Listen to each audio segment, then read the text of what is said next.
Alrighty, so Jameson Williams showing a flash of brilliance for one game. How does that affect his value? Let's talk about both Dynasty and Redraft. Let's talk about Dynasty first, though.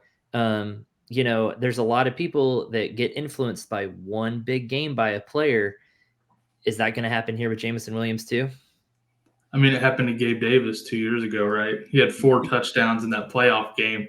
Everybody drafted him high, and then he did do nothing the next year. So I could see something like that happening with JMO here. He had, when you look at his regular season, he had a couple of games with a long touchdown, but otherwise his targets and yards weren't there. Catches weren't there, so he's not even that great for PPR. Look in the playoffs, he didn't do anything until that last game. And he only had 2 catches for 25 yards and a touchdown. That's not great. He happened to break off one long run for another 42-yard touchdown that really bolstered his day. But how often can you count on those out of a receiver, right? Well, considering they have Monty and Gibbs there, I mean, they're not going to be handing the ball to Jameson Williams a lot. You're right. They're really not. I will admit, this kid, he was highly touted, had a lot of talent coming out of Alabama last year, but the injury, then the gambling situation, those setting back someone, really getting to know his team. But he's kind of a one-trick pony, I feel like. He's that speedster deep threat that's, he might get a couple balls chucked at him, but if he doesn't catch him, he's going to disappear. He's new age Deshaun Jackson, right? He's feast or famine, I feel like. Okay, he missed the first few games this year. He couldn't beat out Josh Reynolds for more targets this year. Now everybody's saying, he could be the number 2. Josh Reynolds is a free agent, blah, blah, blah. He couldn't beat him out this year. So why does it make you think Reynolds wasn't like a volume monster? It's Amon-Ra, it's Laporta, and it's those running backs. Yep. That's what that offense revolves around, those guys. Yeah.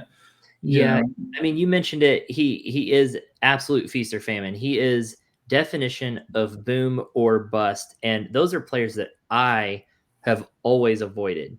I remember when I very first started playing, I got Vincent Jackson. He was kind of the same way. Yeah. Man, when he blew up, you were pretty much, your whole week was riding on this one player. And it's emotional. The difference with Vincent Jackson, though, he had a better quarterback than Phillip Rivers. Very true. Rivers was elite. Goff is okay. But this is one of those players like Tyler Lockett. We avoid Tyler Lockett at all costs because of his boomer bust potential. There's these big time, the deep threat type guys where they're one trick ponies, like you mentioned. It's dangerous. So you can't really count on it. It either pays off really big or it doesn't. When you look at those target counts of 3, 3, 3, 2, 3, 1, 2, 3, it's not good. Like you said, he had 3 targets and 2 receptions in the game he scored twice in. So he really, really touchdown dependent. You have to have that big play, and you just can't count on that. Obviously, he's only scored this season. He's had 4 games in double-digit scoring, and I'm being generous because when I'm talking double-digit scoring, it's like 10 to 13 points, except for this one game where he had 2 scores. Now, technically, he's still in his rookie season because of the injury, because of the gambling stuff. So he is set behind, like you said.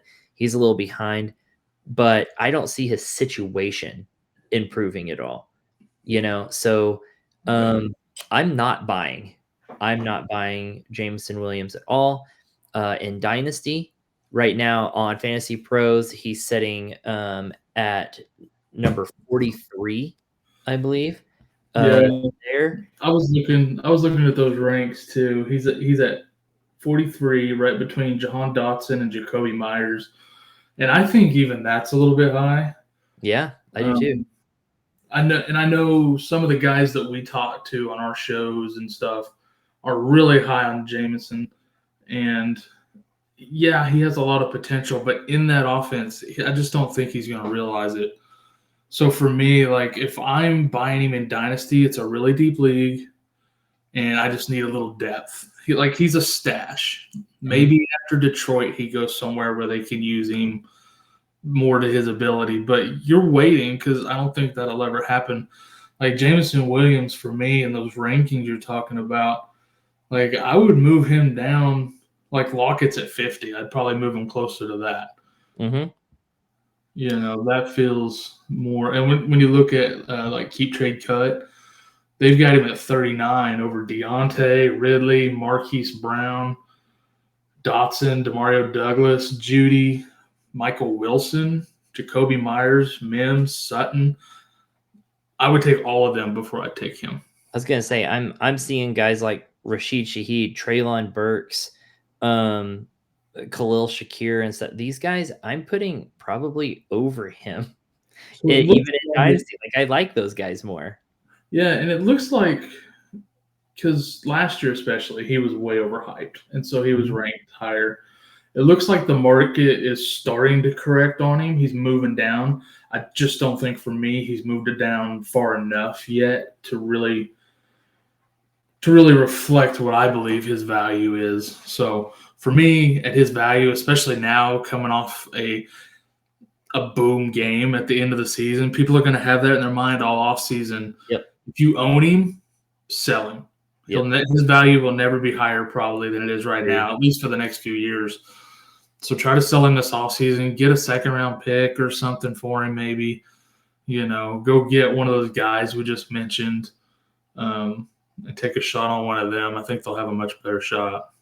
Agree. Now, going into next season in a redraft league, he's going to be even lower on the list. You want to talk about a really late round dart throw, essentially. But the reason he gets a little bit of a boost in dynasty rankings is because of his age. But then you take that factor away into a redraft league, and he just falls even further because now he's falling behind guys he's ranked above Jerry Jeudy, DeAndre Hopkins, Tyler Lockett. Yeah, those guys are all jumping him, but they're just a little bit older. So, drop him even further down. I'm dropping him behind guys like Brandon Cooks. Heck, after this season, Adam Thielen, I'm dropping him behind him too. So not high on Jameson Williams even after the blow-up game. No, like you said, it's age and potential are what keep him at least somewhat relevant in dynasty circles. But in redraft, I'm not touching him unless I'm in like a 12-teamer or higher. Or, you get, like you say, you got dart throws in the last couple of rounds. Okay, maybe. But I'm definitely not drafting him to be part of the starting roster, even with multiple flex spots. He's not touching my starting roster unless my entire team is on a bye.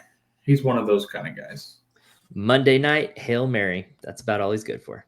Exactly.